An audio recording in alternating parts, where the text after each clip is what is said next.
قطر کې مهمه لیدنه طالبانو او امریکا سره مهمې کتنې کړې دي او ښه خبر اعلان کړی دی. دا چې دا ښه خبر څه دی معلومات په پامیر پلس چینل کې را سره وګورئ.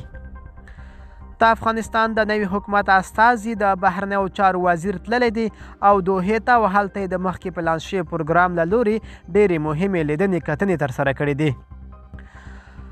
په دې لیدنو کې یو هم د امریکا حکومت د استازو په ځانګړي ډول د امریکا د مرستو د ادارو مشرانو ګډون مهم دی.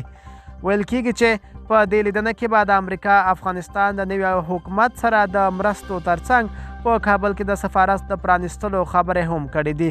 طالبانو هڅه کوي چې امریکا ته د قانع کړي چې په کابل کې خپل سفارت بیرته پرانیزي. ملګرو دا وه زموږ چمتو شوی ویډیو. د لا ښکلو ویډیوګانو لپاره زموږ پامیر پلس چینل سره اوسئ. تر بلې ویډیو ښه وخت ولرئ.